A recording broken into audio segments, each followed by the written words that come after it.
How are you? Thank you for joining us tonight. Of course, sure. Hey, Jen. Hi, good to see you. Good to see my favorite people here.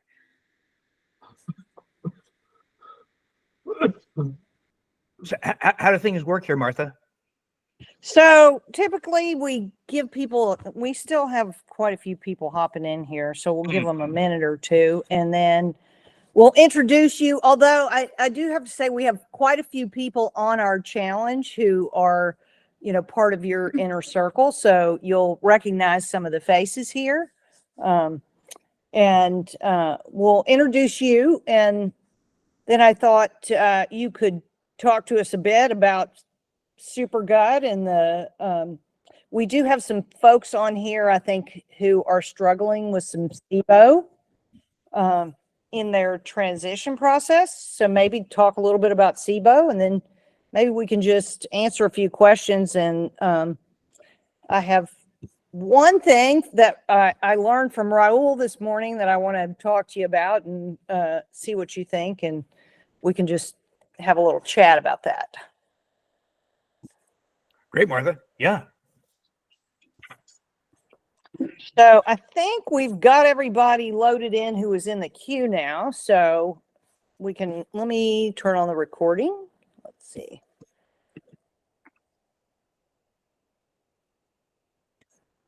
Okay, I think we're recording here. So thanks to everybody for being here on the Sugar Shift Challenge call tonight. I know not everyone can make it regularly to the calls, so we do record these.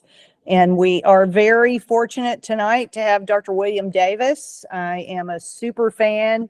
He's probably the most knowledgeable physician that I have come across in understanding the complexity and the simplicity of the microbiome sort of together, and how to modulate that to make yourself feel better and look better and be better. So with that, I will turn it over to Bill and maybe tell us a little bit about what you've been up to. Okay.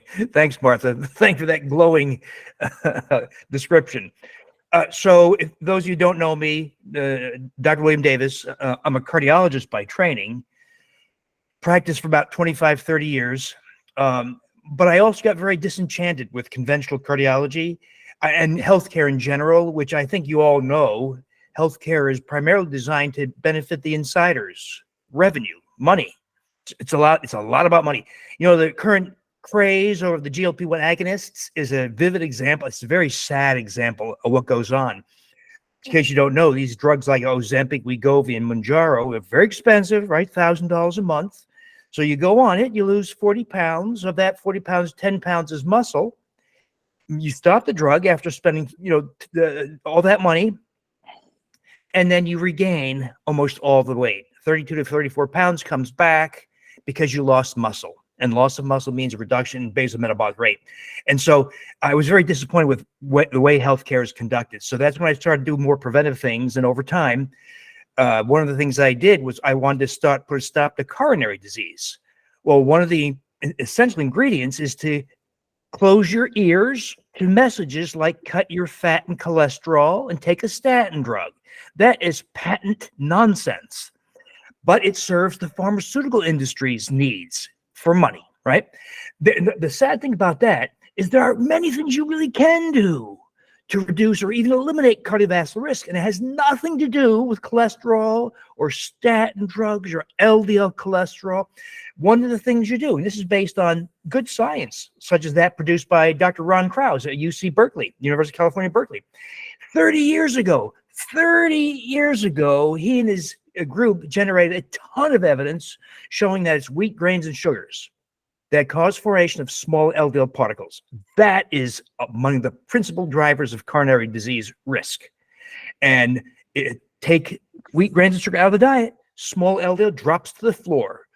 A measure like NMR, using NMR methods, 1800 drops to 0. It's not a little better. It's not 10% better. It's eradicated. But that's when people would tell me, "Why, you didn't tell me I'd lose 57 pounds. You didn't tell me I had to come off all my drugs for diabetes and my blood pressure drugs. You didn't tell me my rheumatoid arthritis would be 90% better. And that's when I realized that I had stumbled onto something. So people did all these wonderful things, right? And had dramatic improvements in health, but not always. Someone might say something like this: well, my rheumatoid arthritis is 90% better. I'm off the biologic, and you're saving me $4,000 a month in copays. I'm off the prednisone, but I still have to take naproxen now and then for minor flares. So I asked why. Well, a lot of the reason is the microbiome. And Martha's very involved in this stuff also for other reasons. But I started to work on microbiome solutions. And that's when I started to see that, yeah, there was a lot here.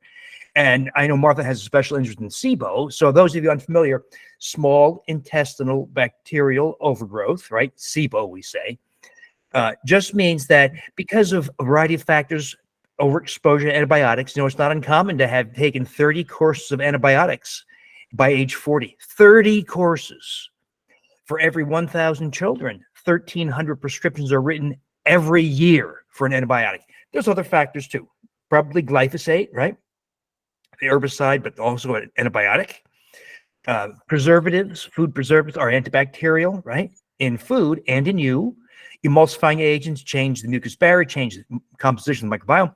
On and on, long list of factors, and we have decimated the human microbiome. But one of the things that's happened is it's allowed proliferation of fecal microbes. That is E. coli, Salmonella,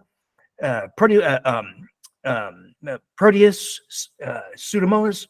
These are fecal microbes. And the colon is where fecal microbes are supposed to be, right? That's where you hold on to your bowel movement so you don't lose control during a meeting or in the grocery store. Your colon has a very specific purpose. But the small intestine is not well suited to fecal microbes.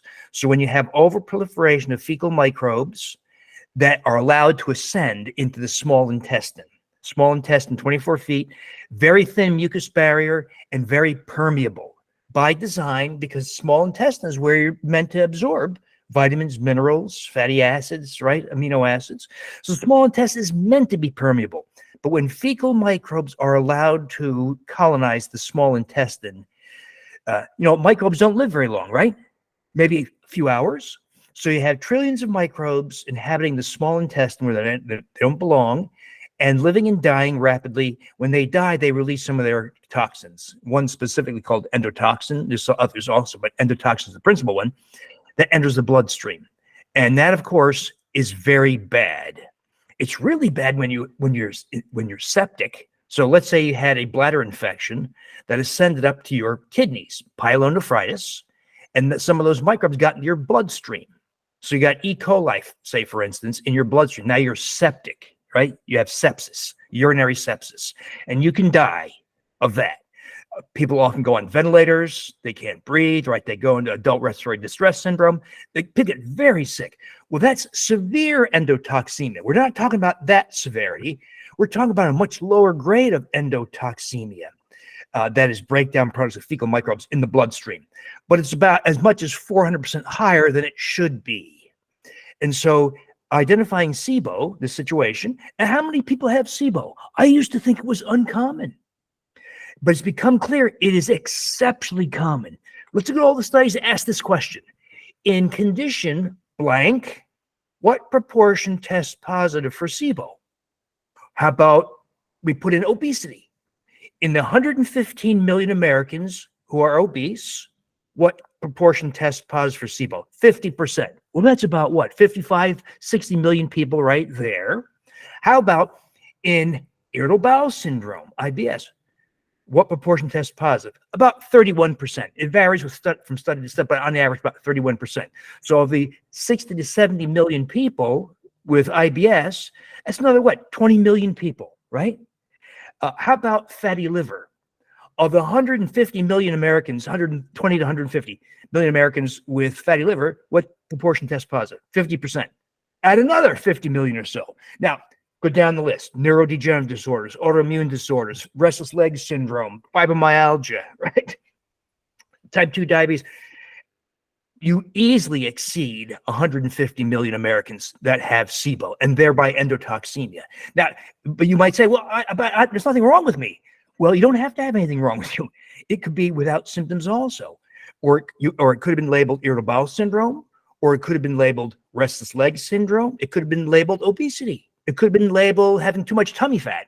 It could have been labeled hypertension. It could have been labeled atrial fibrillation. It could have been labeled coronary disease. It could have been labeled rheumatoid arthritis. It could have been labeled depression. It could have been labeled anxiety or panic attacks. In other words, virtually the entire landscape of human disease needs to be re-examined in light of this phenomenon of SIBO and endotoxemia. Now, I can talk about this. I'm not sure Martha is. We have FTC and regulatory issues to worry about when you have products, right? But Raul Cano, of course, Martha's partner, the microbiologist, they have a means of eradicating, not reducing, eradicating endotoxemia. Now, that means you also have to address the SIBO, right? Eliminating endotoxemia is only half the equation. The other equation is to address the SIBO. So Martha's formulations, like Sugar Shift, can eliminate endotoxin, which is incredible. That means blood pressure comes down, blood sugar comes down, mood is better, so C-reactive protein goes down, so many things improve. I'll tell you another story. One of the things I've been doing is I ask this question. If you have SIBO, if you have trillions of microbes in your small intestine, but you experience it as sleep apnea or psoriasis, or depression, right? Whatever, right? How do you get rid of it? If you took a commercial probiotic, it's off the shelf, right? A Renew Life, Garden of Life, whatever. You took one of those products. Will your SIBO go away? No. It might reduce some of the bloating, but you won't get rid of it. You still got 24 fecal microbes and endotoxemia. So I ask these questions. What if we chose species that colonize the small intestine? That's where SIBO occurs, right? And what if we chose species that produce what are called bacteriocins? These are natural antibiotics effective against fecal microbes. So I chose 3. I chose a strain of Lactobacillus reuteri, upper small intestine colonizer, bacteriocin producer. I chose a strain of Lactobacillus gasseri, small intestine colonizer, bacteriocin producer. I threw in Bacillus coagulans just because it has a good track record, produces one bacteriocin. So far, of about 50 people who've fermented these 3 microbes as yogurt. It's not yogurt. Don't confuse this with store-bought yogurt. That's garbage. The stuff in the store is garbage. You're going to make yourself. We're going to use extended fermentation, 36 hours, to allow the microbes to double at least 12 times. We count the number of microbes using something called flow cytometry. We get about 300 billion per half cup serving. So far, of the 50 people who've done this, 90% have gotten rid of their SIBO, as evidenced by measuring breath hydrogen gas. Do you guys know about this? The air device? No, they don't. So Okay. why don't you tell them? All right. So this is the original one, only measures hydrogen gas. This is the newer one, measures hydrogen gas, methane. You blow into it, talks to your smartphone, 0 to 10 for hydrogen gas. A rise in 4 units is positive. So it's a way you can test. So microbes produce hydrogen gas, but you and I don't. We are not able to produce hydrogen gas, but microbes can. So a little protocol we have where you have to follow a specific diet with no fibers or sugars for the preceding 12 or more hours. Test baseline, right? Then we use inulin, like 2 teaspoons of inulin in your coffee or anything else, other food, and then test every 30 to 45 minutes for up to 3 hours. Any rise in 4 units for hydrogen gas is positive. Now, the problem with this is it doesn't identify all microbes. So it's a wacky thing where it's only really helpful if it's positive. If it's negative, you can still have massive disruption, colonic dysbiosis and or SIBO. So, but it is helpful. Angus Short, PhD, is the engineer in Dublin, Ireland, who invented this. And interestingly, he didn't fully understand what he invented. He's a PhD engineer, right? So I called him. I said, Angus, this is a mapping device that you invented. He says, what? So now he knows. It's a way to map where microbes are living in your GI tract. Are they in the colon where they're supposed to be? 24 feet down? or are they in your stomach and duodenum and jejunum where they don't belong? So that's one way. Please don't here buy the device. It's just one option you have in case you say something like, I've been having panic attacks. Could that be SIBO? Or my lupus is much better after I went wheat and grain free and corrected my vitamin D and took a probiotic, but I'm still having some flares. Could it be SIBO? Or I have sleep apnea or fibromyalgia. Is that really just SIBO? By the way, if you have fibromyalgia, it's, if we believe Mark Pimentel's evidence from Cedars-Sinai, if you have fibromyalgia, there's a 100% likelihood you have SIBO and you got it really bad. But I'm really hopeful because so far, 90% of people doing this, what I call SIBO yogurt, Rotari gastroi Bacillus coagulans, about 90% have normalized hydrogen gas on their breath. So, if I said to you, to get rid of your SIBO, we have to take out some of your small intestine and you'll never be the same. You should say, well, you better be damn confident that's really necessary, right? What if I said the solution is something that looks and smells like yogurt? How confident do you have to be? Not very, right?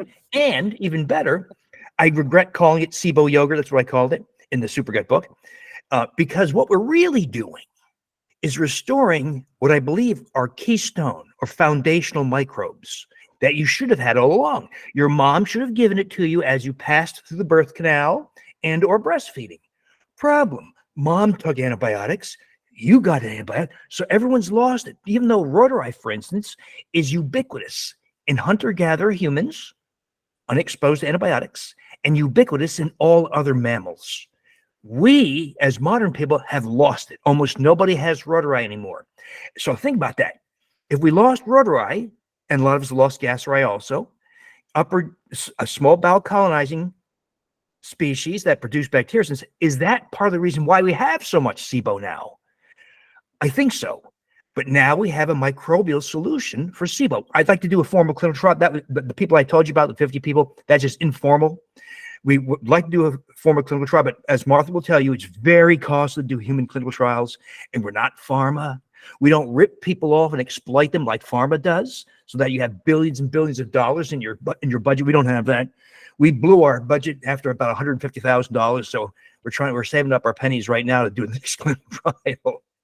But I'd like to do that to prove, because if we have a means, and I think, Martha's formulation that reduces or eradicates endotoxemia, that's probably a really, really big advantage. I don't know what it did to the SIBO part of it, but it'd be really cool to know that. Well, we actually are working, we're working on the microbiome paper, but of course that's coming from the colon because that's coming from the stool. So it's not really going to tell you what's going on in the small bowel, but since it does have the Rotari in it with the bacteriocins, and there are other strains that have some bacteriocins in there, I expect it has, some of those effects, but, it's not going to be as concentrated as, the very specific SIBO approach is, for sure. And I often tell people, if they try the Sugar Shift product and they're super sensitive because it does have inulin in it, that they probably need to stop and go back and treat the SIBO first to get your book, to follow the protocol, and then come back after, 60 days or so, working on the protocol, and then try it again. And I do have people who come back to me and say, okay, that worked a lot better. It's like, you got to knock the bad guys down. Martha raised a very, very important thing to remember, and that is, if you are intolerant to a prebiotic fiber, like inulin powder, or it could be legumes, it could be fruit, fructose in fruit, it could be FODMAPs, fibers and sugars, it could be nightshades, it could be histamine-containing foods like cheese. All these food intolerances, means you have SIBO. So if you're intolerant to prebiotic fibers or intolerant to probiotics, it almost always means SIBO. And at first, I'm seeing it. How can the SIBO be so? And then that's when this came out, and we're having people test left and right. And what was shocking to me at the time, before I did that calculation of, in condition blank, how many tests, before I went through that exercise of digging through all the science, people would test and say, I'm positive, I'm positive, I'm positive. I was like, what in the world? I'm thinking this thing was rare, and it's everywhere. But know that. Now, sadly, Martha will tell you, go to your primary care doctor. Say, Doc, I think I have small intestinal bacterial. Oh, did you consult Dr. Google again? Right? Or, no, you don't. There's nothing wrong with you. Or with a gastroenterologist said your colonoscopy was clean. You don't see SIBO, right? So you're going to see a lot. I'm generalizing, of course. There are people who are knowledgeable. This is why Jen is so busy, because she's busy helping people who've been failed by their doctors, because the doctors are a generation or two behind. They don't read the science. I was in practice for many years. I can tell you who my colleagues, for the most part, this is going to sound very cynical, I'm sorry, the people they listen to is the sales rep in the three-piece suit or the miniskirt. They're not talking to the scientists. They're not reading the science. They're taking the easy way. And guess what those salespeople are selling? They're not selling probiotics or natural products. They're selling high-ticket pharmaceuticals and medical devices, right? So rarely can you count on your doctor to deal with SIBO. Once in a while you can, maybe a functional medicine practitioner, something like that. But for the most part, mainstream MDs just don't deal with this stuff. Well, I have a question. If you think, so I was reading a really old paper, actually, from like the 1940s about the connection to Alzheimer's and Clostridia species and the loss of, or, people who have low stomach acid. So, basically the stomach acid isn't there killing the microbes like it's supposed to. And then they were getting a high level of these Clostridia, and that's what they were attributing to dementia. And so, I started thinking, okay, well, it makes sense to me. The stomach acid is supposed to kill all the bad guys. And then, the acid-loving lactic acid bacteria could survive that and make their way through. But, now we've got this problem with stomach acid, and doctors sort of handing out proton pump inhibitors, which are just making that problem worse. It's terrifying, isn't it? People hate hearing this, but the mouth is second only to your colon in the density of microbes. So we have a great functional dentist who comes on our Wednesday night virtual meetups, kind of like this. I had that on Wednesday night. Her name is Dr. Deb Osment from Oklahoma City, and she calls it transmissible, transkissable. Meaning, if you've got stuff in your mouth, like Fusobacterium, right, Martha? So Fusobacterium nucleatum, right, is a mouth microbe. It proliferates when you have gingivitis, periodontitis, or bleeding gums, and then it enters the bloodstream. Remarkably, it enters the bloodstream with any micro trauma, like flossing or brushing or chewing gum, or just eating, and Fusobacterium enters the bloodstream and then colonizes your colon, where the evidence is quite strong. It is a primary driver of colon cancer. Think about that. A mouth microbe as a cause for colon cancer. Then when you have a colonoscopy and the gastroenterologist says, oh, we removed a polyp, shouldn't the next sentence be, and we're going to do an oral microbiome analysis to see if you have Fusobacterium, and we're going to do a stool microbiome, see if you listen to Deb Osment, this is informal, but she's done a lot of this testing. She tells me that of the people who test positive Fusobacterium in the saliva, 100% test positive for colonic Fusobacterium also. Now, she's using a antibiotic, metronidazole, to eradicate it, though I think she's pushing towards, as we all are, trying to find microbial solutions. Don't have it yet. We don't, but I'd like to say at some point, hey, get this oral microbe, and then either as a probiotic or fermented, whatever, and it eradicates Fusobacterium. So to my knowledge, no one's come up with that solution just yet. I don't think so, but I wonder what its preferred substrate is, because you think about like if you go back to West Price and before we had the Western diet where we're eating all these simple carbohydrates and stuff that stick to your teeth, I wonder if something like fusobacteria likes carbohydrates more and those are sticking to your teeth more, or I don't know, that might be something to look into. But I just saw another paper this week about fusobacteria and colon cancer. So Good point, Martha. Don't have an answer. You know what I love though? I think about this a lot because I may sound paranoid, but I think there are people in pharma whose job it is to rat on people like us and sick the FTC on us. Not the FDA. The FDA is a very Right. benign agency. I tell people the FDA is like a traffic cop. Pulls you over, gives you a ticket, sends you on your way. FTC is like the mafia. They break your legs and kill your family. These people are really bad. And so people like me and Martha, where we want to talk about the science, but you can't talk about the science alongside a product. You can't do that. That's an FTC Right. violation. And not only do they shut you down, they seize all your personal assets. What government agency has the ability to seize all your, besides the FBI and, CIA and that kind of stuff? We're talking about a regulatory agency for products. It's all meant to be good. It's meant to protect consumers, but it also is a very murky world. So we got to be careful what we talk about sometimes. But what I was getting at is this. So a little secret. I think we're getting very quickly to a place where our formulations, whether it's a probiotic formulation or a mixture of probiotic and prebiotics and other factors, I think we're getting to a point where these formulations are superior to pharmaceuticals. There's growing sufficient knowledge now to create, for instance, a probiotic formulation for hyperuricemia, high uric acid. It's easy.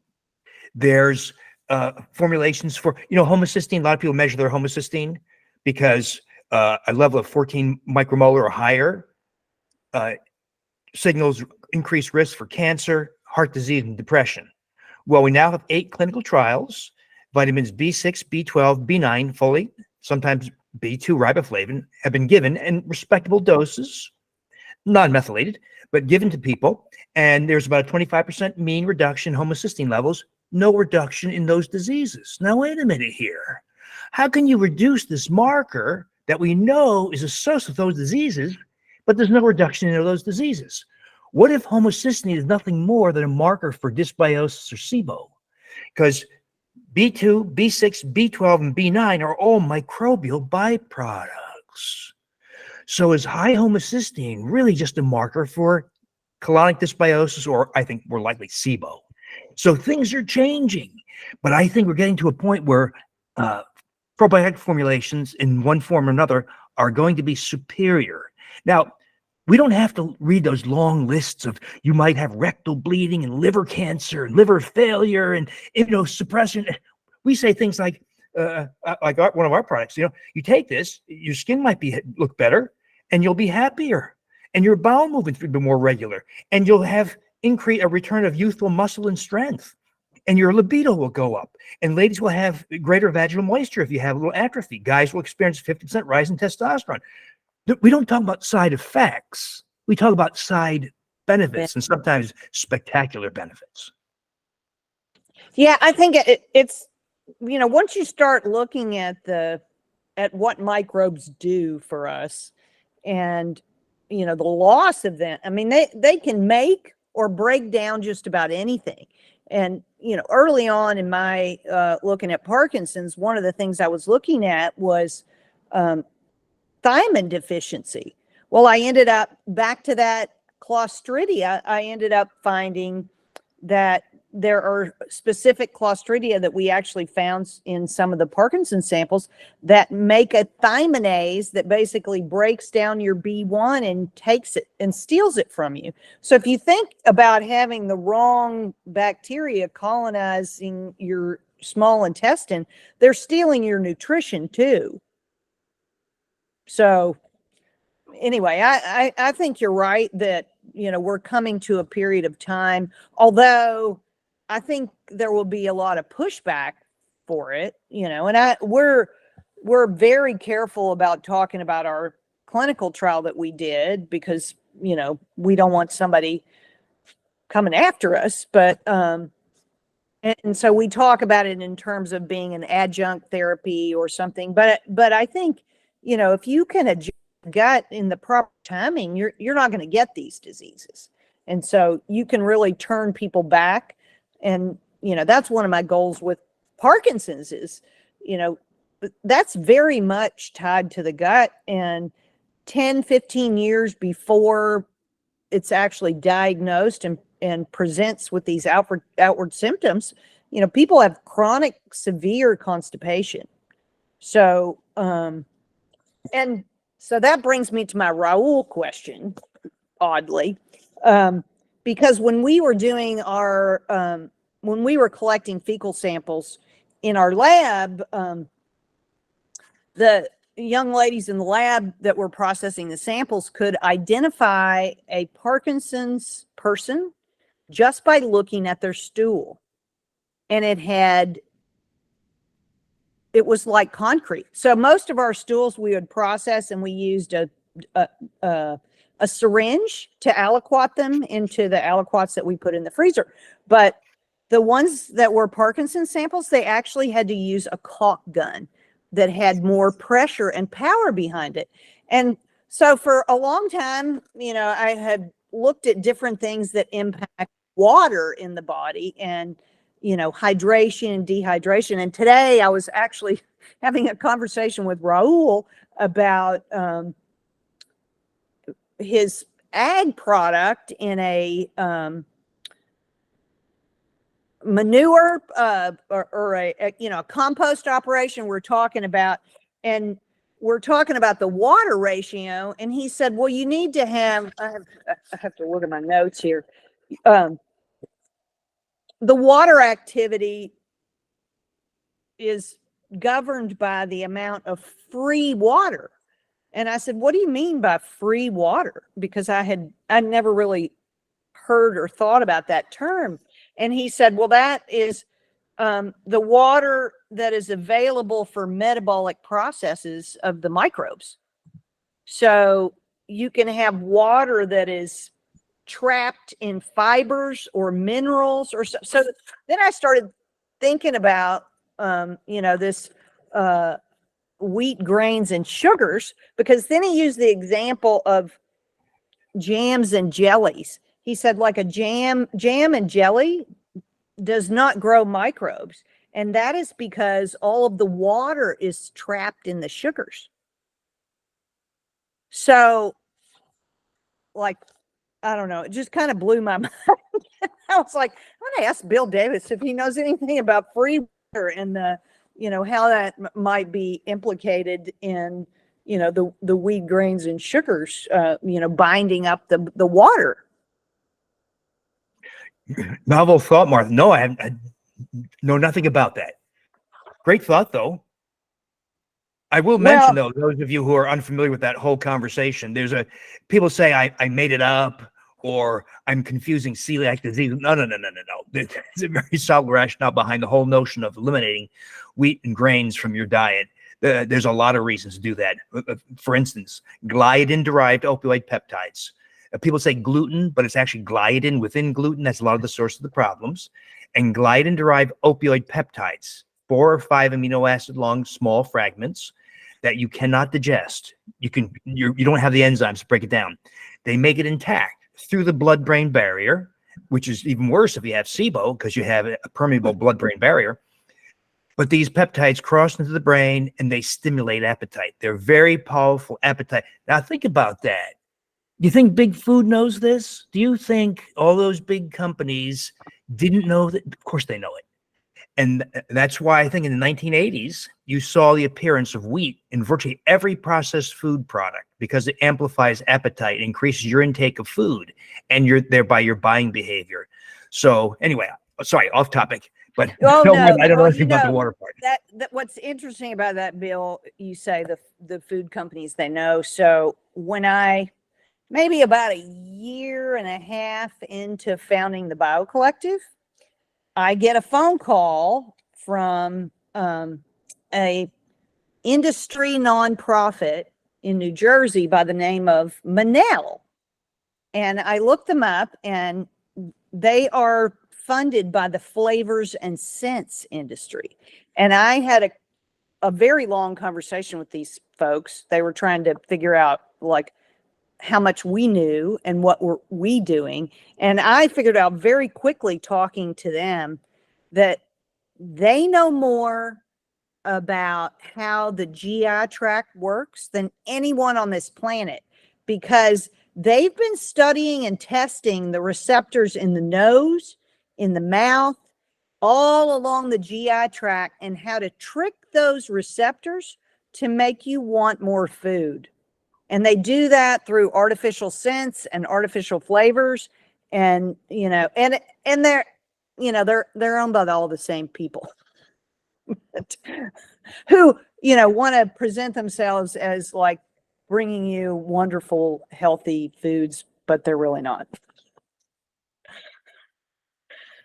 But you know, the first microbe I chose to play with was Lactobacillus rhodori, and only because the MIT studies that showed that restoring rhodori exerted all these this group doing this research was a cancer group. They wanted to take advantage of rhodori's reported effects on killing off cancers like colon cancer.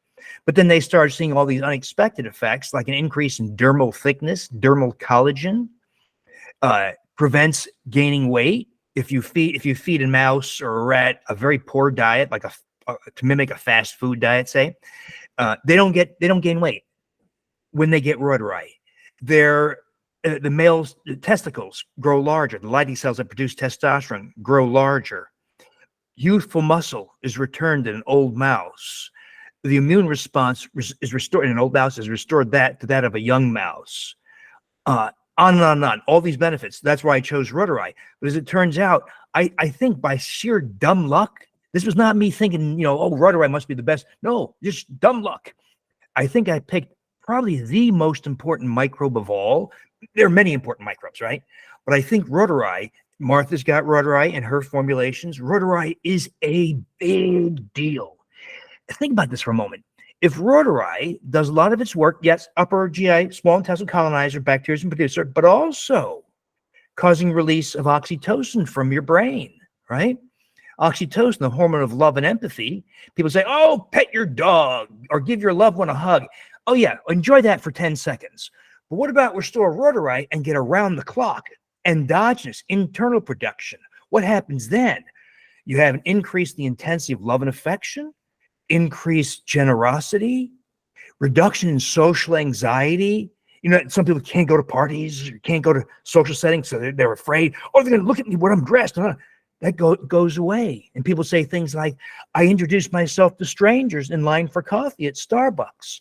And my favorite, I accept the opinions of others, even when I disagree. Isn't that at a time? Guys, think about this. At a time of record social isolation, even pre-pandemic, record social isolation, record divorce, the rise of narcissistic behavior. I did not know that the psychological community has been quantifying narcissistic behaviors in the public since 1963. And the increase in narcissism, the curve looks like that. It's a 45-degree incline.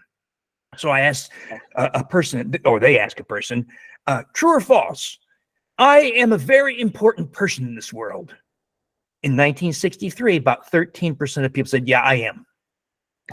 Our time, 87%, I believe it is, say, I am a very important person. Now, there's a lot of reasons here, but could one of the reasons be loss of rhodori and oxytocin and record suicide? Between 2005 and 2015, there was a 35% increase in suicide. Worse the pandemic, right? But so we restore rhodori, thereby oxytocin, the hormone of love, empathy, and generosity, and acceptance of other people's opinion. Could that be not just a solution for your SIBO or better skin, could also be at least a partial solution for a lot of the societal trends we see? Well, I actually first became acquainted with it through Steve Cosme, he's one of our advisors, but he had a company called Pure Cultures that was working in animal health to try to get antibiotics out of, cows, chickens, and pigs, because they use antibiotics to fatten the animals. And he had a formula that included a strain of reuteri, and he was doing all these studies on it. And he said, "Oh, this is the most amazing microbe." And we've played around in it. I mean, I have a freezer full of different reuteris and things that we've done by,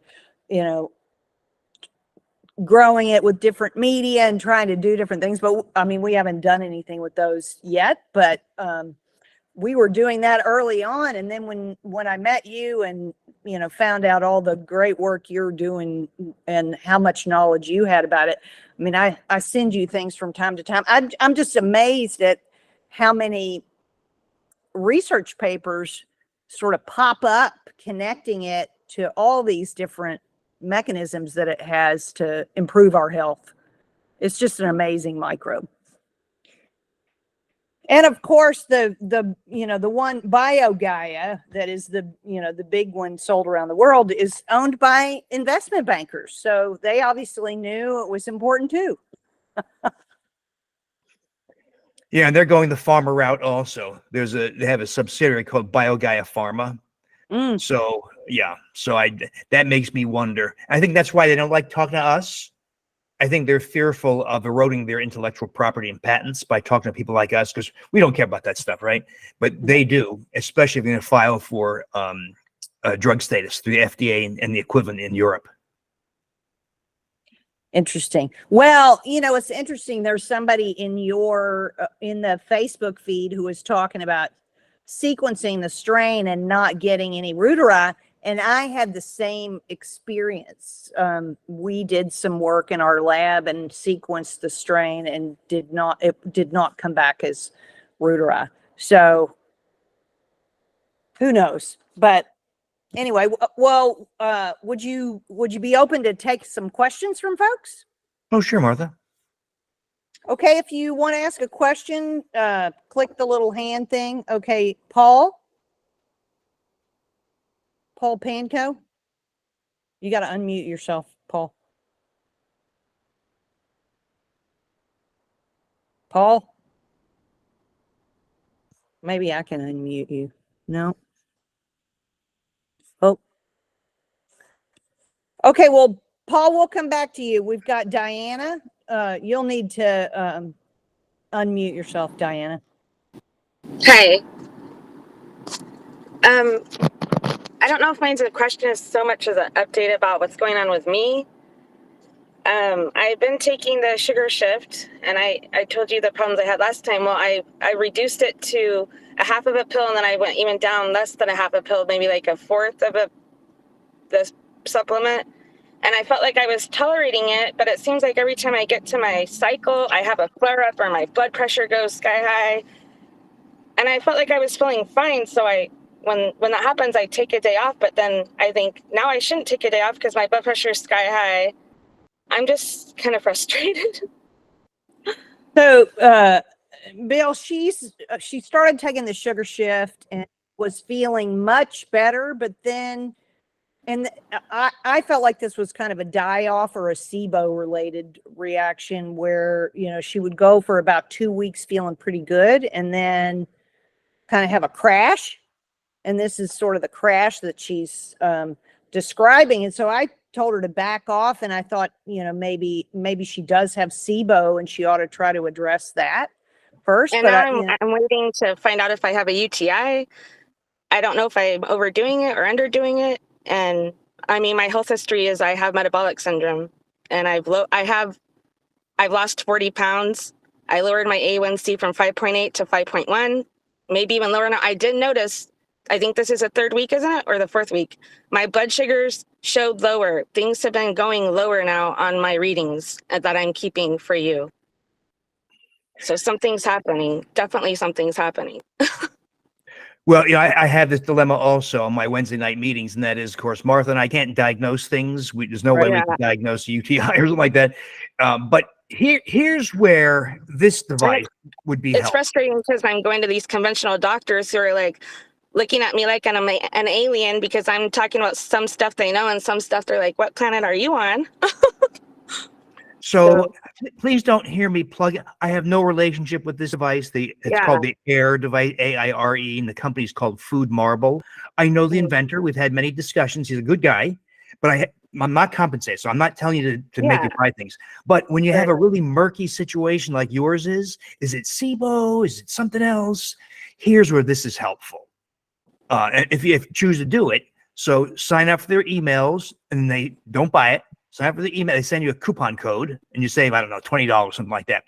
I believe you can buy the original one. The real most important measure is the hydrogen gas. The methane is only occasionally measurable, and I have some real doubts about the validity of methanogenic overgrowth, methane producing microbes that cause constipation, a whole nother conversation. But even the old one, which I think you can get for less than 150 now, so there's some money involved. You can use it over and over and over again, and you can share it with the rest of your family too.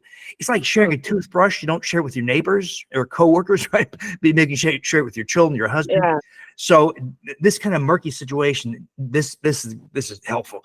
If you go to the doctor, what they can about also Candida? order. What about Candida? Could it be SIBO and Candida? What about Candida? What if it's both? Absolutely, but there's no home way to. device. Yeah, you're left with stool analyses.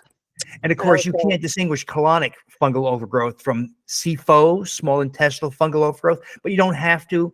The way to manage it is the same. But we've been having a lot of success with berberine. By the way, when people tell you things like take berberine to reduce blood glucose, or take curcumin or turmeric to reduce pain, and take it with BiotiQuest with nanoparticle emulsion. No. You take 100 milligrams of curcumin, you poop out 99 milligrams. So how does it work? Because it works in the GI tract. So if someone tells you take berberine to reduce blood glucose, recognize they don't understand what they're doing, right?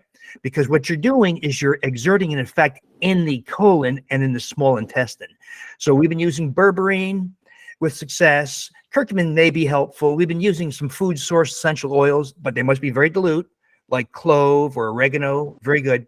When you try to get at fungal overgrowth, you have to use multiple agents because fungi are very good at sequestering a biofilm and avoiding getting killed off by the things you're doing.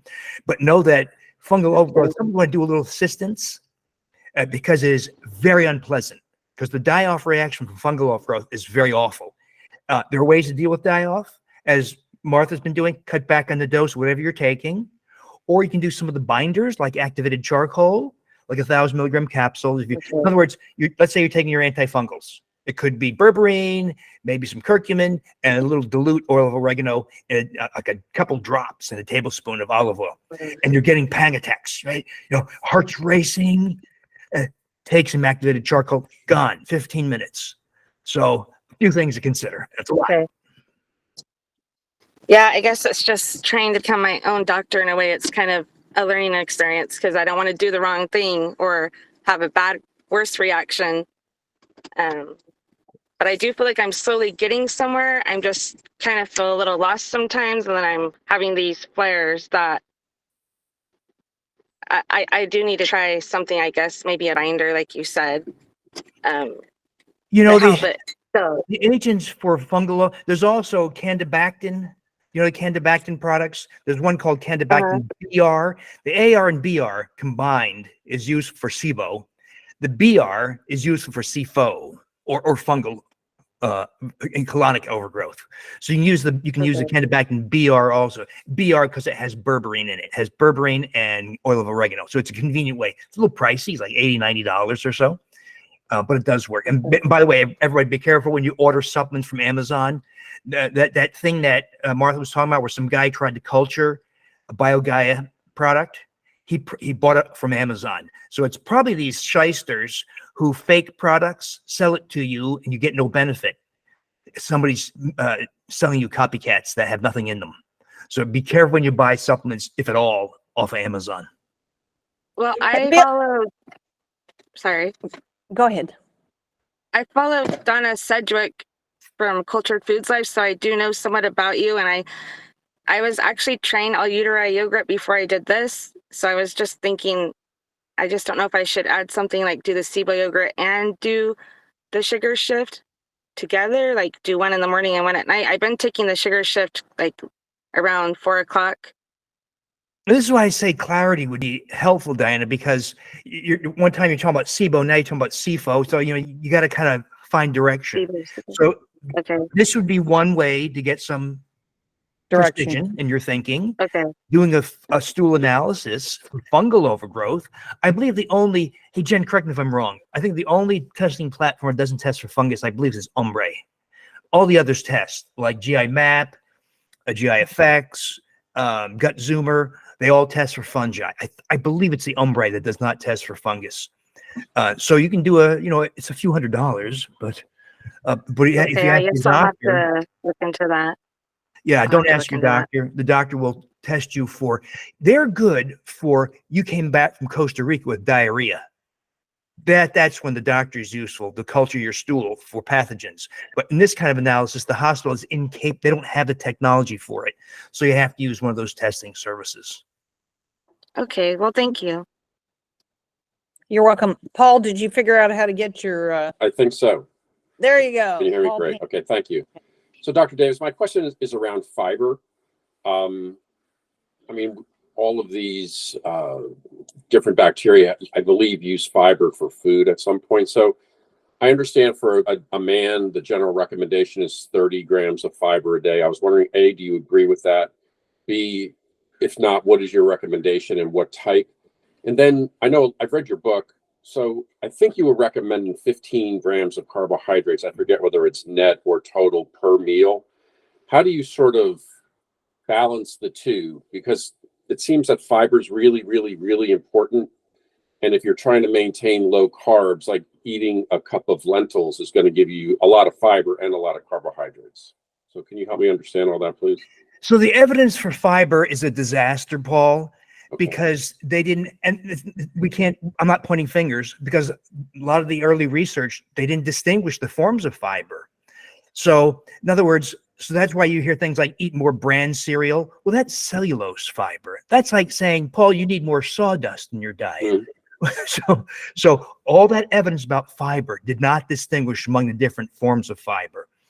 Let's ask this question. What if Paul was not a nice modern guy with a smartphone and a car and a nice heated house? What if you were a wild human living in maybe not wild, but living in as an indigenous population, hunting and gathering? How much fiber would you get of all sorts? Over 100 grams. Is that really necessary? So let's ask this question. What's the maximal benefit obtained by obtaining prebiotic fibers and related compounds? These are things like the galacto-oligosaccharides in legumes. It's the fructan or fructo-oligosaccharides in inulin that you find in an onion, garlic, shallots, and some root vegetables. What about pectin in the citrus rind or in the skin of an apple? 20 grams per day is where you tend to get maximum benefit of that kind of fiber. What's not clear to me is if you're getting 20 grams, let's say, or more, of those prebiotic fibers and related things, how necessary are those other kinds of fibers that are non-digestible? The fibers that most people talk about are the indigestible fibers. You can't digest them. Microbes can't digest them. So like cellulose. Right. That's the fibers in like bran, right? Now, if you were a horse or a goat, but Martha told me only humans were going to be attending this meeting, so I don't believe there's any ruminants here. They can digest cellulose because they have microbes that digest cellulose. So we don't have microbes that digest cellulose. We have microbes that digest those prebiotic fibers and related things, but not cellulose. So how important is the cellulose as an inert bulk-forming agent when we distinguish it? Paul, I don't think anybody knows. It's not a bad idea, though, to get some, ground golden flaxseed, other vegetables. Psyllium seed is a good fiber also. There are other sources of fiber, but I just don't know how much of those non-microbe digestible fibers are helpful. But coming back, so I use the word prebiotic. Is that the same thing as a soluble fiber? Would they be interchangeable? There is overlap. Different. There's a lot of confusion about these fibers. And so the Sonnenbergs from Stanford, Erica and Justin, they've done a really good job. And one of the things they propose is let's forget about all these crazy designations. And these are designations by the biochemists. Mhm. Prebiotic fibers, polysaccharides, the resistant starter, forget all that stuff. And what the Sonnenberg say is call them microbiota accessible carbohydrates, or MACs. And that even that term does not encapsulate everything. For instance, so because we've been subjected to this ridiculous advice to cut fat and cut cholesterol, right? For which there was never any evidence, by the way. There was garbage evidence, but not good evidence. And so we have national policy that says, Paul, cut your fat, saturated fat, cut your cholesterol. Well, what happened to most people? They abandoned consumption of organ meats. Organ meats are rich in some things, but including collagen and hyaluronic acid, brain and skin. I see people buying boneless, skinless chicken breast. Oh, the worst, right? You want that stuff. And one of the things we've given up is hyaluronic acid. Well, so most of those fibers we talked about come from plants. Hyaluronic acid comes from animals. There's no plant source of hyaluronic acid. Yet hyaluronic acid is one of the most important prebiotic fibers. You don't think of it as a fiber. Ladies put it on their, right, to reduce wrinkles. But if you ingest it orally, by the way, it's smooth skin body wide because it provokes formation of collagen in the dermal layer of skin and moisture in the skin. But it also is a great bloomer.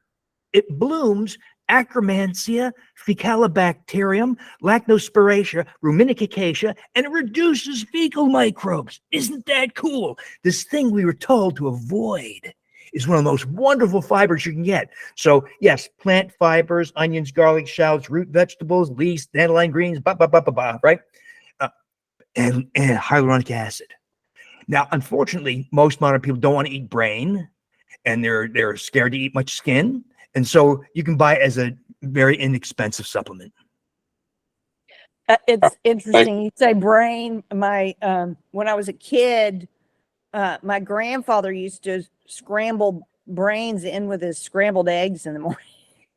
And I never ate it, but my brother and I were talking about that a few weeks ago because my brother asked him if he could cook the eggs a little bit more next time. And he said, son, that's not eggs, that's brain.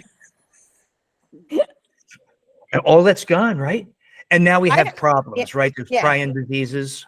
Yeah. I don't even know that you could get it. We were actually talking about it because we have our own cows. I suppose they would, let us have it when we take our cows to be slaughtered. But I wouldn't have the faintest clue what to do with it. But and I think that's why, I'm involved in the keto community. I don't do keto 100%, but I follow a lot of the keto people and a lot of the principles. But, I would say I'm more on a wheat belly type focus than a keto. But, the people who have very high inflammation, who do a very temporary carnivore diet. I mean, Dr. Dave Barry talks about this a lot. Their inflammation goes away. And I think a lot of that is, they're getting those nutrients again, and hyaluronic acid being one of them. And in the last couple of weeks, I've been talking to a researcher over in Australia who his work is on the glycocalyx and the endothelial surface layer. And that is, so you have like a lot of sulfated molecules and hyaluronic acid that's needed to make that. And that's really what your important barriers are. So I've been learning a lot from him and kind of going back to hyaluronic acid. I'm like, okay, I need to order some more Gut to Glow. I've been doing a lot of thinking, Martha, about hyaluronic acid because of that. I include it in our product because it adds to skin moisture. It increases the water retention in the dermal layer. Ladies put things on the epidermis, but it's the dermal layer beneath the epidermis that is the primary driver of skin appearance and health. So we do things. You can't do it. You can't get dermal thickening applied topically, but you can orally. You take collagen, it adds to dermal thickness, dermal collagen. If you take hyaluronic acid orally, it adds to dermal moisture, and hyaluronic acid also stimulates the production of collagen, so it amplifies the collagen effect, Rotaride, by the way, via oxytocin, also stimulates an explosion in dermal collagen. Now, wait a minute. Doesn't this also mean a reversal of arthritis? Right? Because if Rotaride stimulates production of cartilage components, which it does, collagen adds to joint cartilage, and hyaluronic acid is the principal ingredient in the synovial fluid in your joints, the lubricating fluid in your joints. So could those three things be a way to not have arthritis? I think it is.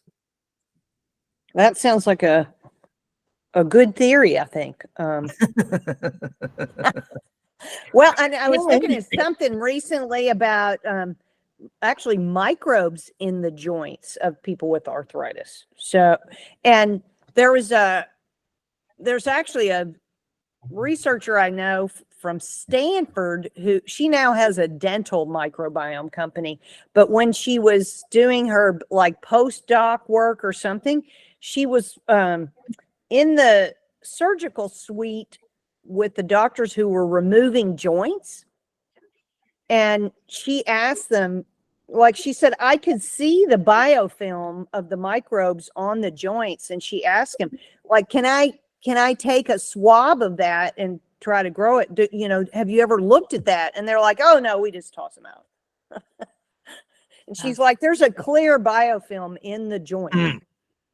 Very interesting. So I also wanted to add, we saw a talk recently by a cardiologist whose the topic was about the glycocalyx. And this talk was sponsored in part by a prominent supplement manufacturer who happened to be rolling out a new supplement for glycocalyx strengthening. So I got curious and was looking at the ingredients of it, and guess what? It is mostly hyaluronic acid. Is that the Arteriosil product, Jen? It's am I allowed to talk you about can this? say It's it. Regenivasc by Orthomolecular. Oh, okay. Okay. So if I could ask Dr. Davis, I'm sorry to interrupt, Jen. What do you think about Arteriosil? They also come out with Vasconex for nitric oxide, and they have it's some sort of brown seaweed from Korea that they use. Do you think those things are good to help the health of the arteries, or is the acid enough? Let me tell you what I've been doing these last few years, Paul, and that is, and it's going to sound wacky, but we try to get away from the idea of treating things. Okay. So we're going to treat the glycocalyx. We're going to treat high blood pressure. We're going to treat high blood sugar. We're going to treat pain. We're going to treat, and instead, let's address the factors that allow those conditions to emerge in the first place. In this case, we might argue, well, there's no hyaluronic acid in the diet. So should we take some concoction that increases that, or do we just get this thing that's supposed to be in our diet all along? And so what I found is this, and this came from the wheat belly experience. We go wheat and grain free. We address common nutrient deficiencies that are shared by nearly everyone: magnesium, iodine, vitamin D, and omega-3 fatty acids. Now, optional add-ons, other factors missing from a modern diet: collagen, hyaluronic acid, and I would also argue carotenoids, because too many people get their food through a clamshell and drive-through window, low in carotenoids. Replace these things, and I'll tell you, Paul, time and again, you don't have high blood pressure. Your rheumatoid arthritis goes away. Your diabetes normalizes. Coronary disease comes to a stop, or you regress it. Your cognitive impairment is stopped or slowed.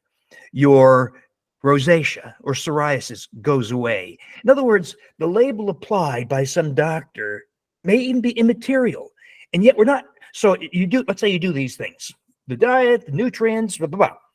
And you did it because you wanted to lose 20 pounds. So you lose 20 pounds, and you're not hypertensive anymore, and your skin rashes went away, and your joint pain disappeared, even though we weren't treating them. Does that make sense? Yes, it does. So I find this idea of treating things to be very flawed, and more often than not leads to unexpected, unanticipated adverse consequences. That's the whole pharmaceutical model, right?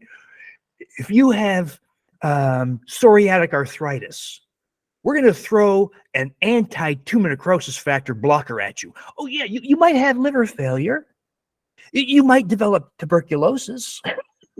it's going to cost you $10,000 a month, and you're going to have fatigue, mental fog, joint pain, but you'll have a little less pain from your psoriatic arthritis. In other words, when you follow the pharmaceutical model, you're asking for trouble. It's a deeply flawed model that originated with the notion that for every infection, there's an antibiotic, and yet they continue that. So, Do you think that people like, if you actually, when you're in the doctor's office and they said, well, I've got this medication that could make your pain a little bit better, but the doctor actually told you all of those side effect lists, how many people do you think would actually go fill the prescription? I think if people actually knew, because a lot of times, I mean, I just had, we had a relative who was having some pretty severe problems. He ended up in the hospital, and, they basically determined he was over medicated. So, all the kind of rambling side effects. But I want to go back to vitamin D for a minute, because, I've been trained in something called the root cause protocol, and they are like, do not take vitamin D. And so I had been looking deeply into vitamin D because John's doing a lipid replacement therapy, and part of that is vitamin D. And I ended up finding, so Weston Price, I'm sure you're familiar with them, but Weston Price, for anyone who's not familiar, is a nonprofit that promotes healthy whole foods, and a lot of those are fermented foods, raw milk, dairy, that kind of. And they had a blog on what they called GCMAF yogurt, and I started reading it. So GCMAF is GC macrophage activating factor, which is also known as vitamin D binding factor. And so you actually need that to be able to transform the vitamin D. And so that's why I think the people who are on your protocol, who are making the Rooterite yogurt, they're able to bind that vitamin D in their gut and use it. And, other people who are just taking vitamin D and they don't have some means of binding and using and delivering it, it can actually become toxic. So I was just curious if you'd ever heard of that yogurt. And if not, I'll send you the recipe. And because I think it's pretty interesting. They do the yogurt with a raw egg yolk. So you're getting the choline. And anyway, it's a kind of an interesting blog post. I'll send it to you. This is one of the things little litmus tests I use. I ask, if we were not modern people, right? But we woke up in the morning, you're wearing your loincloth, you've got some skins on your feet, you grab your spear or your atlatl to go kill something. Other people dig in the dirt for roots and tubers, or snails, or crustaceans, or crawfish, whatever. The way that humans evolved for the first several million years. A style of eating, by the way, programmed into our genetic code. So I tell people, have you heard about the vegetarian lion? Right. You see a lion gore a wildebeest, tear open his abdomen, eat its liver and intestines, blood all. You say, that's disgusting. So you trap the lion, put it in a cage, and you feed it kale and Brussels sprouts. How long will that lion survive? Maybe a few weeks, and then dies. In other words, there's a very specific dietary script written to that creature's genetic code. Well, humans are no different. Maybe our diets are more varied, but we have a very specific style of eating. And when we violate that script, and so how did humans get vitamin D? When we ran semi-naked in a tropical or subtropical, well, you get a little teensy weensy bit from your diet because there's a little bit in eggs, not eggs like we buy, but birds' eggs. Right. You scrounge, right? You climb a tree and grab the eggs from under the mother, or the little bit in liver. But there really is no reliable dietary source of vitamin D. So where'd you get it? Sun. So now we're not getting enough sun, right? Because we live in northern climates. You wear clothing. We're getting older. After age 40, you lose most of the ability to activate vitamin D in the skin. And so you can't really get it from just living our modern lives. So we take this second best, which is oral vitamin D. And I've done vitamin D restoration thousands and thousands of people for many years. I can tell you, it's in my mind, it's second only like wheat to wheat elimination and maybe to rotari for its spectacular effect. So I never saw any problems with it. And I would track blood levels of 25 hydroxy vitamin D, learned a lot of lessons doing that. But I saw pain recede. I saw HDL go up, triglycerides go down, blood sugar come down, C-reactive protein come down. In other words, I saw concrete evidence. There's a restoration of muscle function, by the way. Yeah, as you guys know, as we age, you lose at least a third of your muscle size and strength. And vitamin D is one of the ways to counteract age-related muscle loss. And by the way, rotari also, and collagen. So all these things were lacking. When restored, have these spectacular youth-preserving or youth providing effects. And we're seeing it play out. Smoother skin, better joints, muscle. When I first replaced rotari, by the way, I gained, this is a number of years ago, I gained 13 pounds of muscle and my strength increased by 50%. There's nothing that does that. I hate going to the gym. I don't know if you guys, I can't stand it. So I go once a week for 15 minutes and I get the hell out of there, right? I was doing lat pull downs, 130 pounds for 10 reps. I replaced rotari, 200 pounds. And I'm going once a week, 200 pounds, like I did when I was 22 years old. I'm in my 60s. I'm going to be 70 in a few years. And I'm doing weights that I did when I'm in my 20s. So anyway, vitamin D, we saw also it partially slows the age-related loss of muscle. So I just taking vitamin D. Do you For have me, a it's worked very brand well. that you like? Do you have a particular brand you like or that you trust? You know, it's such a commodity product that I just get mine from Costco. I think it's got soybean oil or something, but if you ever see the caps, if you ever crack it open, it's got a speck of oil. Okay. Yeah, so it's but that's worked very well. I've never seen, so what I do with vitamin D is oil-based gel caps only, because absorption of powder or capsule form is very erratic.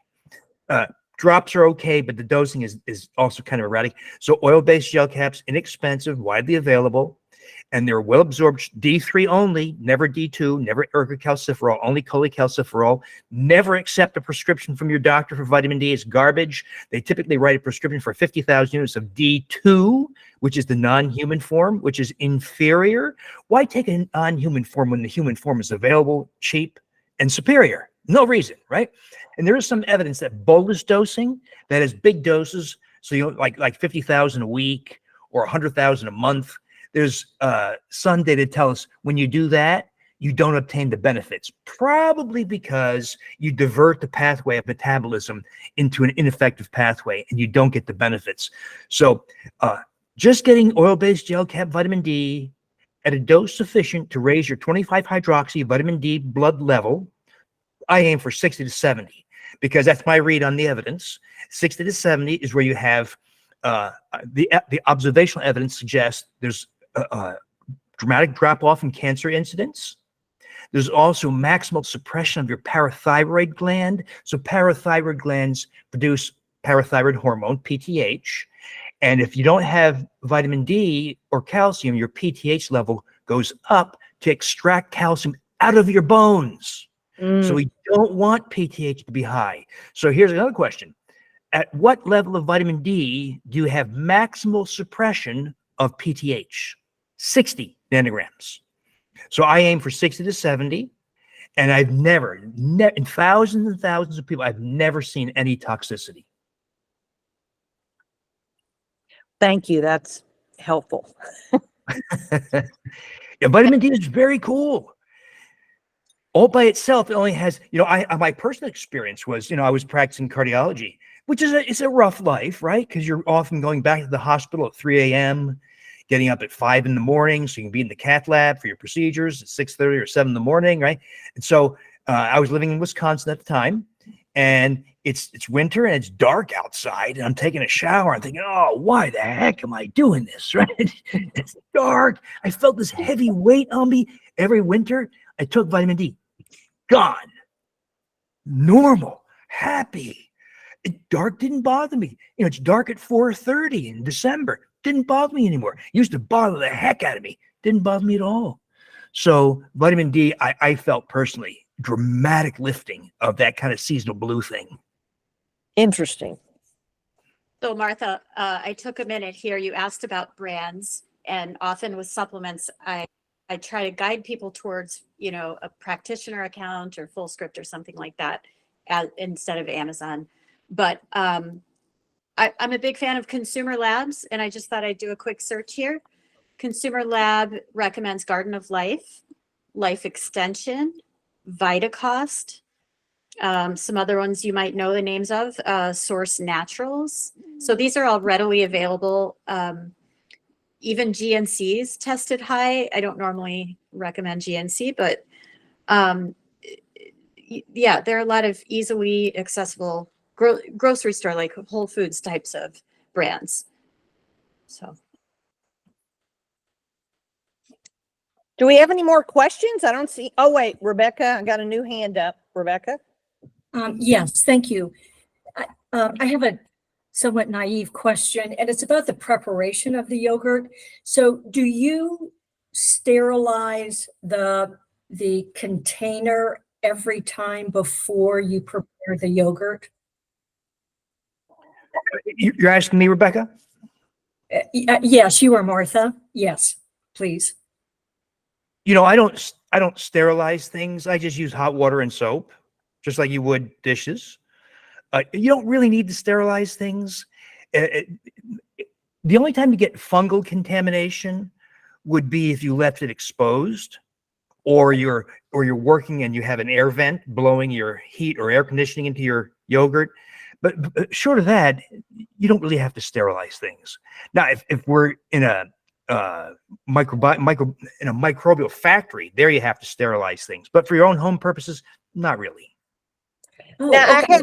I did have someone that wrote me, I think she wrote me this week and sent it might have been I mix up between answering customer questions and seeing on your Facebook page. I think it might have been your Facebook page, where she had multiple batches fail in a row. I think like 6 or 7 batches. And then she showed a picture of the bottom of her jars, and there was a biofilm. So, you do need to look and make sure if your glass containers don't have a biofilm on them. But I mean, soap and hot water, or I wash my Louvel container in the dishwasher and take it back out. But soap and water should be fine. And then if you do get a biofilm, I mean, I told her to soak it with a white vinegar. The vinegar will kind of eat up the biofilm, and then you can scrub it down and wash it in the dishwasher or hot water and soap. Well, and that's what I've been doing. I usually put white vinegar in it and then I do soap and water. And so that you all are saying that that's sufficient. That should take care of it. That should be sufficient. One thing recently, again, learning from the guy who's working on the glycocalyx in Australia, a lot of his work is on the effect of surfactants on those membranes. And so many of our dish soaps and household cleaners are these surfactants that affect those membranes. So now I'm kind of concerned, because I'll admit it, I like Dawn dish detergent because it does get rid of greasy mess, but it's a very powerful surfactant. And so now when I'm washing my containers and stuff, I want to make super clear that I have gotten all of that off of the interior of it, because I'm like, I wonder how that would affect the microbes as well. So, and that's probably what's happening in our gut, is it's affecting the microbes. And if I may have one other additional question. So I think it was BioGaia, and I'm using the BioFortis. And I use 1 capsule, and I'm using the Super Gut recipe. And then I'm taking the the sugar shift, one capsule in the morning and one capsule at night. And I tend to eat the other midday. So the other question I have is BioGaia had said something about their bottle only lasts for 1 month. Is that true? Do I need to order another bottle of capsules every month? I've never heard that before. You, Martha? No, they're probably saying it only lasts for a month if you're taking it like a supplement every day. It's a 1 month supply. It would be my guess. Oh, okay. Yeah. All right. So if So- you're using it for a yogurt starter, then, it should last. Okay, great. I mean, Thank you. most of them will have a 1 or 2 year shelf life. Oh, perfect. Okay. Thank you all both very much. You're welcome. Denise?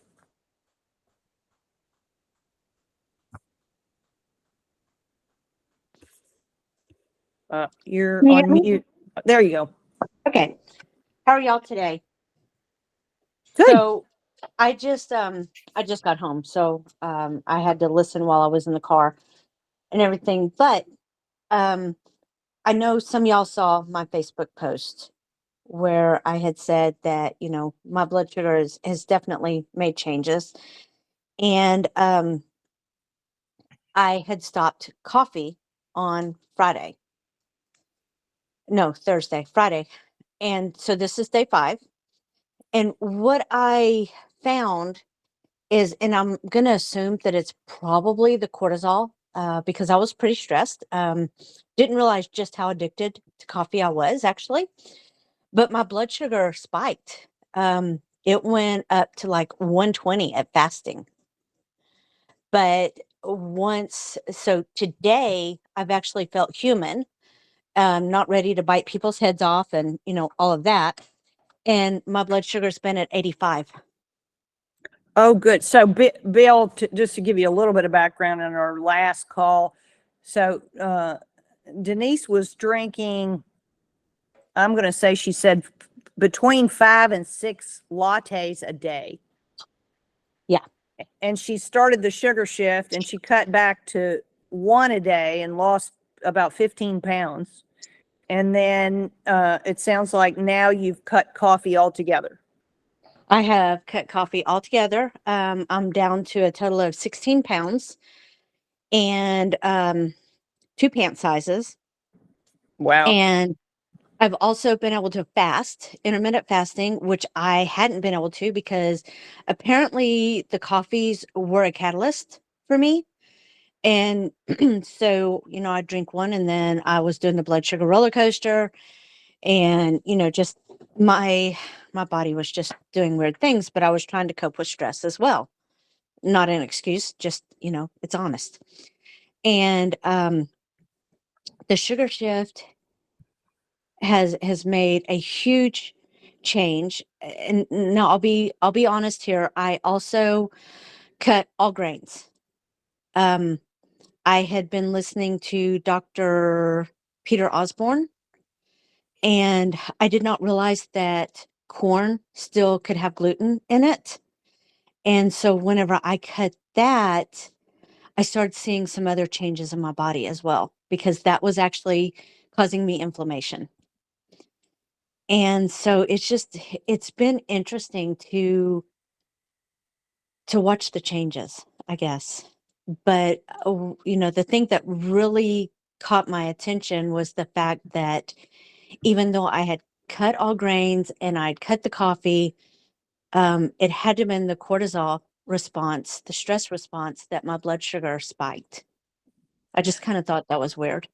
Yeah, well, I do know I periodically go off of coffee. I mean, I drink black coffee in the morning, but once a year I go do this Ayurvedic retreat that is called a Panchakarma. And I have to give up coffee before I go. So it takes me about a month because I go very gradually to do it. And I sort of wean myself down and then I convert over to green tea. So I'm still getting a little caffeine. And I take about a 6-week decline, which is a lot easier because the first time I did it, I just went cold turkey on the coffee and I mean, I wasn't measuring blood sugar then, but I'm sure that I had some kind of a cortisol spike because I had terrible headache and just, felt awful, awful, awful.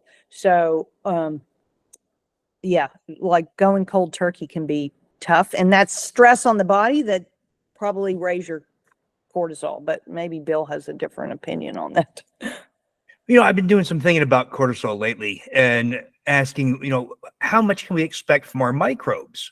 Well, if we believe the mouse evidence, Reuteri dramatically reduces cortisol spikes. There's also evidence, there's a Japanese study that used a strain of Lactobacillus gasseri, and these were medical students anticipating a very stressful exam, and the students who got placebo had big spikes in cortisol prior to the exam.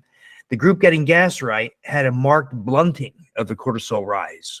Another thing to know about is LPS endotoxemia. So lipopolysaccharide endotoxemia, like we talked about, that comes from SIBO, is a major driver of cortisol.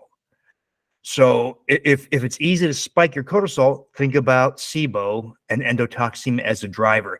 One of the models to study cortisol release is to inject you with endotoxin. No joke. Which it gives me the heebie-jeebies because, if you miscalculate the nanogram doses of endotoxin, you can kill somebody. But that is a model for hypercortisolism, is injecting you with endotoxin. So, Yeah, that's really interesting because there's a diabetes model using endotoxin. There are Parkinson's models using endotoxin. And I'll bet if you just went through the literature, you would see, endotoxin used in a lot of the different animal models.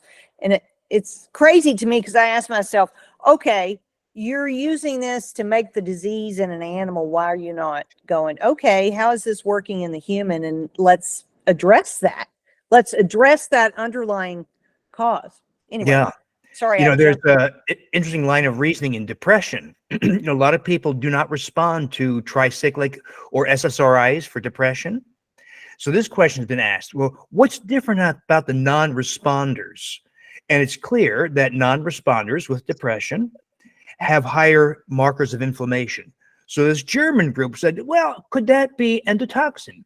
So they actually took normal non-depressed people and injected them with endotoxin, and then did brain imaging with MRI.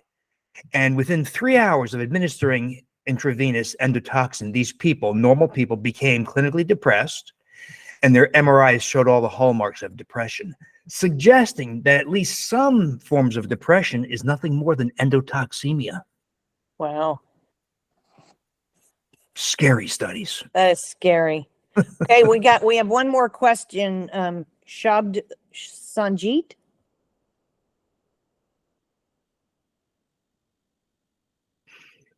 I don't know if I said that right, but You were close. Shabbat Sangeet.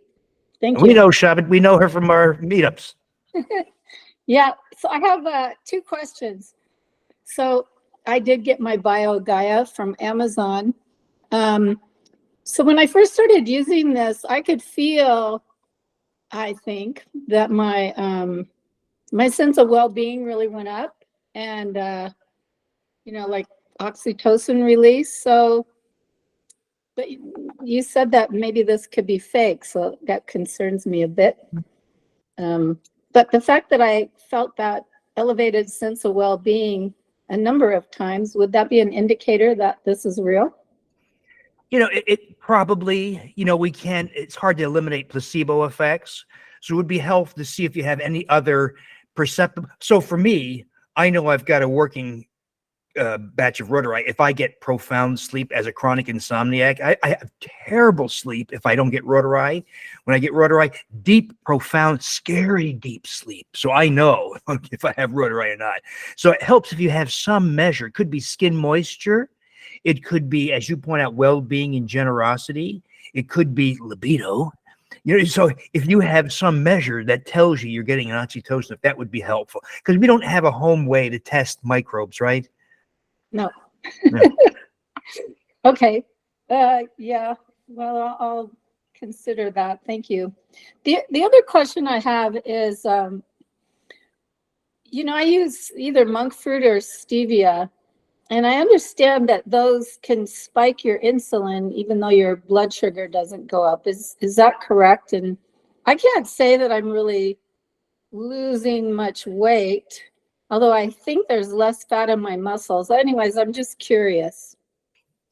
Stevia maybe, but the real problem with sweeteners are the synthetic sweeteners, the aspartame, sucralose, and saccharin. Because there's good evidence out of Israel that those three really change your microbiome. They take the microbiome of a slender, healthy person and turns it into the microbiome of an obese type 2 diabetic. And if you're slender and non-diabetic, it pushes you closer to being obese and diabetic. But that's not true for stevia, monk fruit, allulose, the natural sweeteners.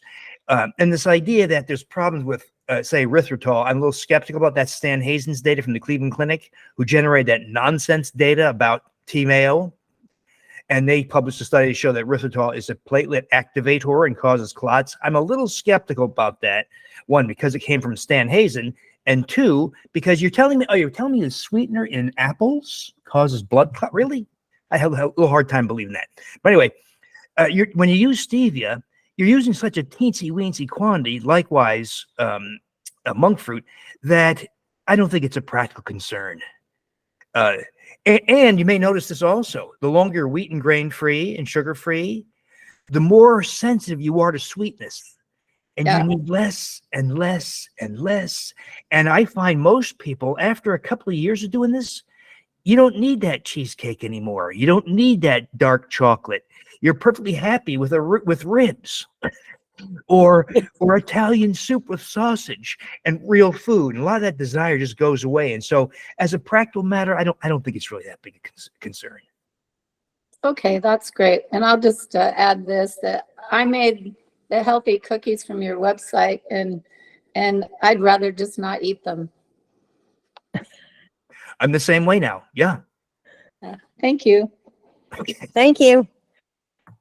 Well, we won't keep you any longer, Bill. I really appreciate you coming tonight, answering questions, and sharing all your wisdom with the people who are going through the Sugar Shift Challenge.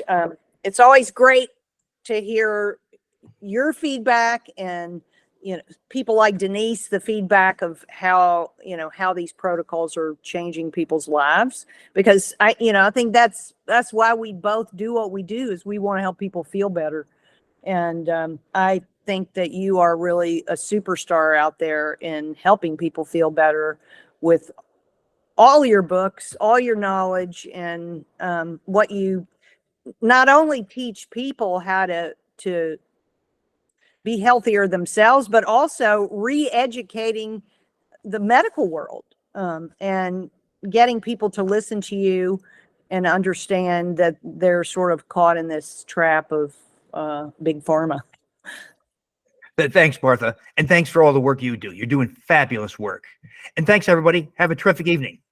Thank you. Come back and see us. I will. Thanks for joining us tonight.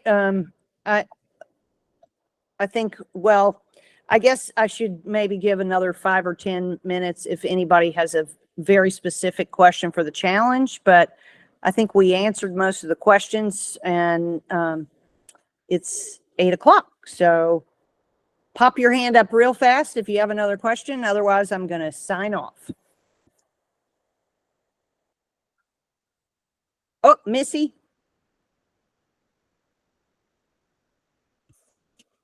Hear me? Yes. Oh, okay. Martha, I was just wondering, is anyone answering to the info@BiotiQuest email? I tried to email her several times and call. Yeah. They should be answering it every day. So let me, have you sent an email and it hasn't gotten answered? Yeah, I sent a few. Okay. And I made a few calls as well. Mm-hmm. Let me look into that and see what's going on, because we have a customer service platform where all the emails flow into there, and we have several people who are answering the calls and the emails every day. So let me check and see what's happened there. And how that, Sure. but what is your question? Maybe I could just answer it now. That was just my question because I think there's a bit of an issue with my order, and I want to sort of fix it before it gets sent to Australia. That's all. Okay, I'll have Jack look at that tonight and reach out to you. Okay. And my email is also the Missy Alley email. Okay. Yeah. Okay. Beautiful. Thank you. Uh-huh.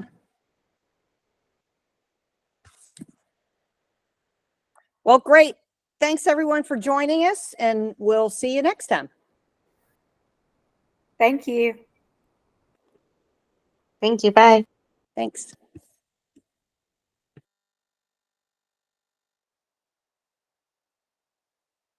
Thank you.